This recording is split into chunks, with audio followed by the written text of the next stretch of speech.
Thank you, drummers. CMPU.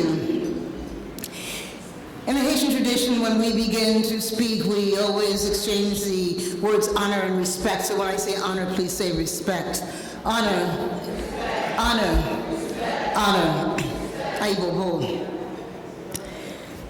A little while ago, you heard me speak from the heart. Now you're going to hear from my head and my gut. A few months ago, the UN International Decade for People of African Descent came to an end. Its run was 2015 to 2024. And while there have been a number of achievements, there are a few things that stand out.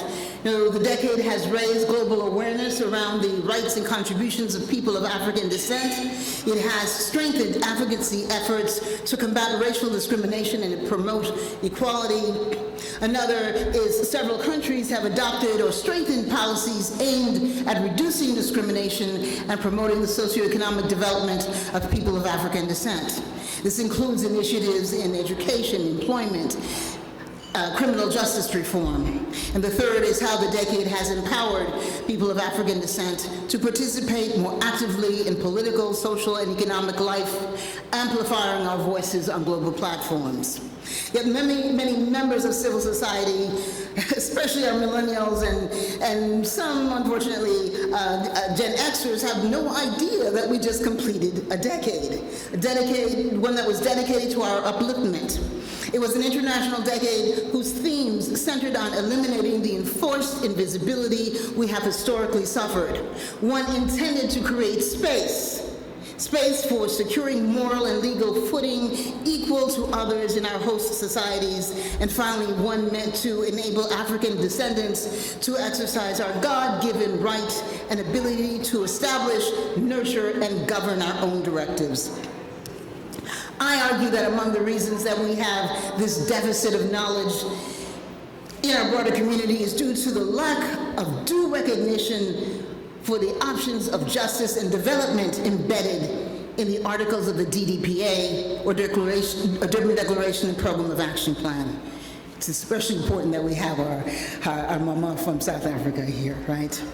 And as we discuss reparations, those are two beautiful sisters mentioned earlier, as we discuss this, many members of our communities have argued that it is, in fact, reparations that is the answer to the social changes that we seek. But we have to recall it was the DDPA, the World Conference Against Racism outcome document, that declared the transatlantic slave trade a crime against humanity, right? A crime against humanity, for those who do not know, has no statute of limitations. So we as a people whose legacy is informed by the brutal reality of that horrible history, the moment in history, we can demand reparations because of that. And we can continue to pursue reparations from our historic oppressors and their existing institutions.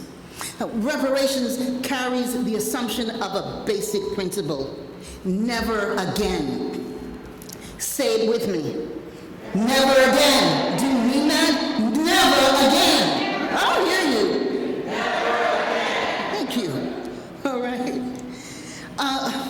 And in this past decade, most of our governments failed to ratify the DDPA. And this means that they have left space in their laws, their imaginations, and their spirit to allow the crime against humanity, which was the enslavement of African descendants, to occur again. You hear what I said? Because it has not been ratified. The DDPA has not been ratified. They have left space, and we have been complicit. We're not pushing harder. We've left space in their laws, their imaginations, and in their spirit to reincarcerate us, to re-enslave us again. The imagination plays a very important role in our actions. It's one of the reasons why an artist is being honored today. And all of our honorees, in fact, have used the power of their creativity to confront or solve the many difficulties our societies face.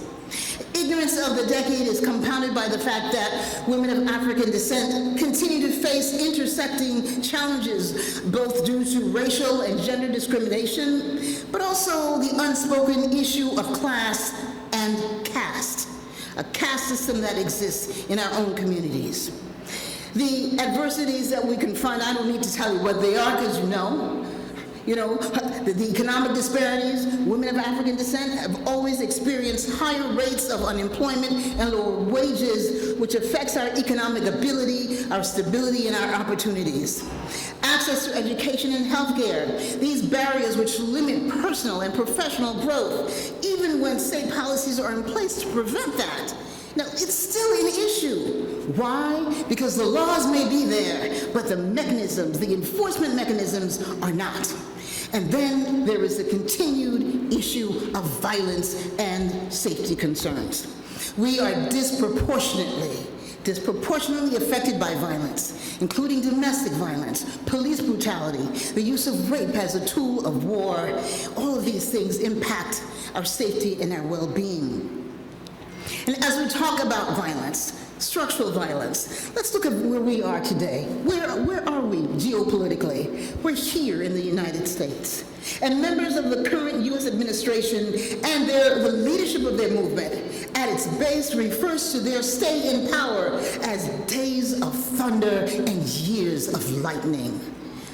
Today, the 16th of March, is the 55th day of the Blitzkrieg, dizzying the United States of America and the world. 100 days of thunder. And I asked, who are they calling down? And what does this mean? So far, we see that it's acts of administrative violence that will lead to the destruction of the state.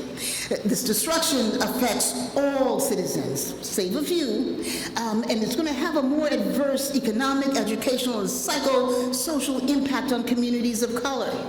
The proponents of this strategy are amongst the people who would have history repeat itself, reimposing their will upon us. The days of thunder are xenophobic, with a growing transnational influence that is creating a global consortium of far right-wing governments. Its unchecked patriarchal sensibilities are also Afrophobic in nature. It's obscene. And I need to know, are we going to let 100 days of thunder shout down more than 500 years of resistance? No.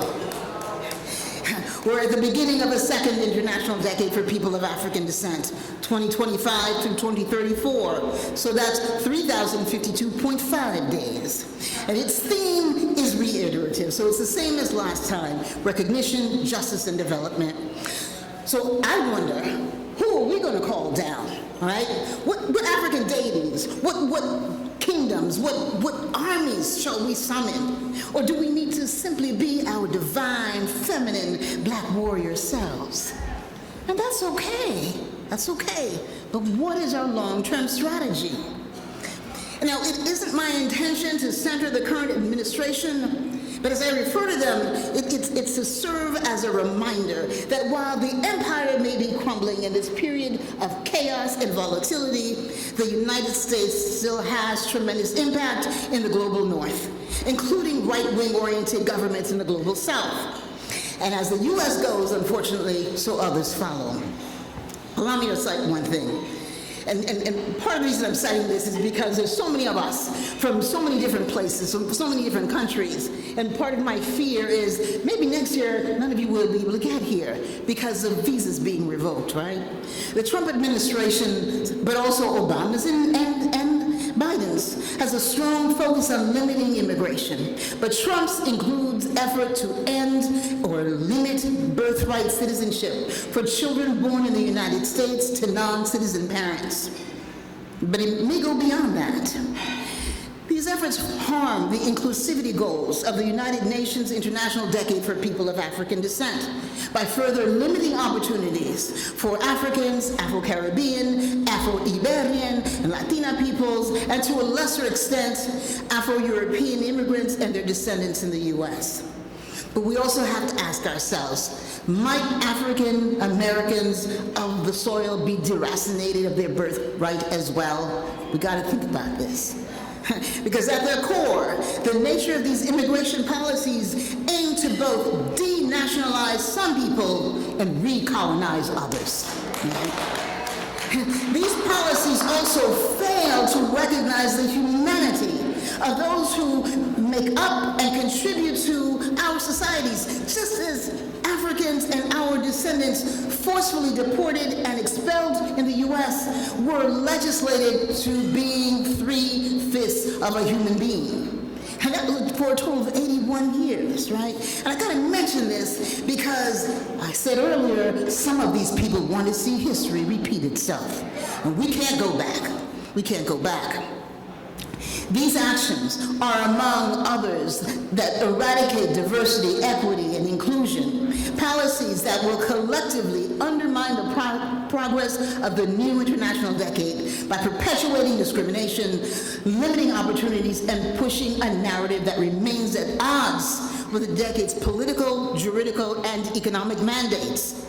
Days of thunder, years of lightning. These things, however, are not the sole providence of governments. It is also that of civil societies. And when we look at history, there's another understanding of this construct. It was implanted in our global consciousness by liberation-oriented leadership, those who sought to string an empire of sovereign states together, which recognized the humanity of all people. During the late 18th and early 19th centuries, Haiti had a revolution that lasted just a little bit longer than a decade, from 1791 to 1803. It changed the course of history, with drums, with bamboos, with cannons, and conch shells. Machetes, we call down the thunder through Ogun Shango and other sacred warriors of their energies. And with the success of the Haitian Revolution, people of African descent abolished the crime, that brutal crime against humanity known as the transatlantic slave trade in captive Africans. And equally notable is that we created the first free state with a non-racialized citizenry in the Americas. Later in the 20th century, the United States reluctantly took a decade and a half, from 1954 to 1968, to make the most strident civil rights gains, abolishing segregation and securing voting rights for African descendants, which served as a blueprint for other minority groups to gain their freedoms, because Black freedom fighters called down the thunder. The arts, music, painting, and photography played a huge role in propagating those rights and documenting the struggle to secure them. More recently, the World Bank deemed 1998 to 2008 as the decade of change in Latin America, with critical gaps in economic, social, and educational disparities significantly closed, especially for Afro-Latinas. Well, our sisters are here. They're going to tell us if they agree with that or not. Right? And in the past, people of African descent in Europe made their presence as a force of change most ardent and apparent through civic monuments, hosting tribunals, obtaining apologies from heads of state, and via the tenacity of Tobias law. On the African continent, since 2019, we've been on the precipice of change, embarking on huge transformations with a bold new generation of leaders and a critical massing of you, the African diaspora, pushing for a revitalized Pan-African and transnational agenda. There was a boldness in these visions, a boldness that moved us. And so bolder countermeasures now are required in the years ahead with the many struggles of the 21st century. We have to challenge ourselves to articulate and implement precise geopolitical strategies to shift the economic architecture of our communities and our countries, no matter where we are on the planet. The audacity of the collective imagination must be applied to building structures that are not anchored in colonial or neo-colonial entities. Our days of thunder, of justice and repair and reparations must be moored to broader, perhaps more radical theologies and ideologies of liberation and operationalizing a Pan-Africanism that is of our making and of our time. And as we continue to work with the United Nations, with the Organization of American States, and the African Union, we must reimagine institutions untethered to the past as it was, and create those instantiating the future as we need it to be. Let us state what our plan is and act on it beyond meetings and documents. It's been 89 days since December 17, 2024, when we declared the second International Decade for People of African Descent and renewed the calls for recognition, justice, and development, stating, and I quote, "The second International Decade is an opportunity to take concrete actions to confront the legacies of enslavement and colonialism, deliver reparatory justice, and secure the full human rights and freedoms of people of African descent worldwide." The operative construct here is concrete actions. What are we going to do to accomplish this? How will we topple the disorder of the world that we find ourselves in? One in which fascism has made a very visible and unapologetic comeback. How are we going to use our presence as a global majority to leverage power and deliver the reparatory justice we seek? What are we going to do in the next few months when we continue to have leadership within our own ranks who denounce or ignore the universal ratification of the DDPA? This is a problem, my sisters. And what mechanisms are we going to put in place for our individual and collective security? Because development isn't possible without security. I can't help but wonder how many lives could have been saved, acts of police brutality prevented, or greater instances of justice served if only we had managed to get the DDPA universally ratified. Perhaps our days of thunder, whether it's 100 or 3,000, should start immediately after the 4th Permanent Forum for People of African Descent, which is April 14th through the 18th. Right? Let's start that.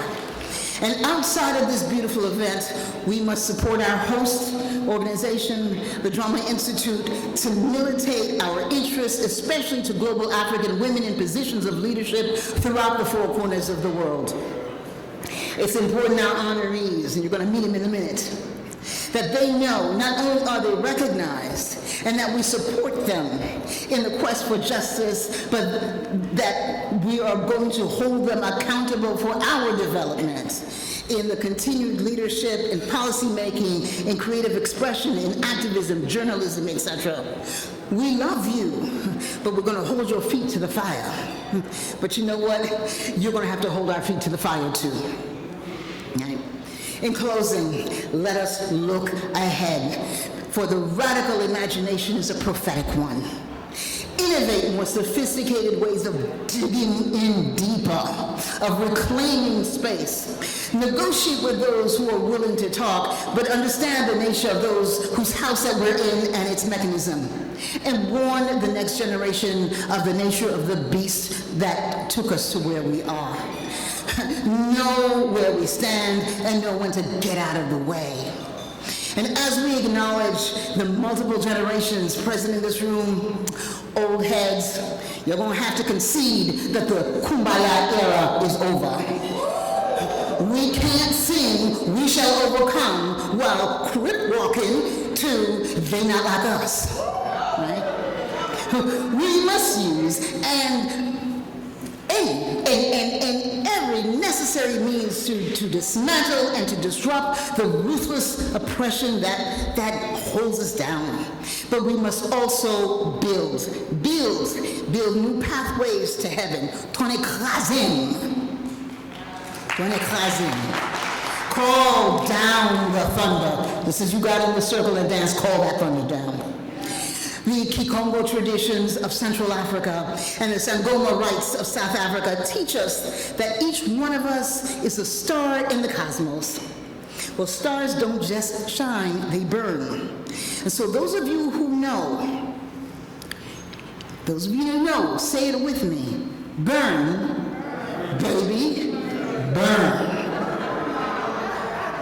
Ayibobo, I thank you.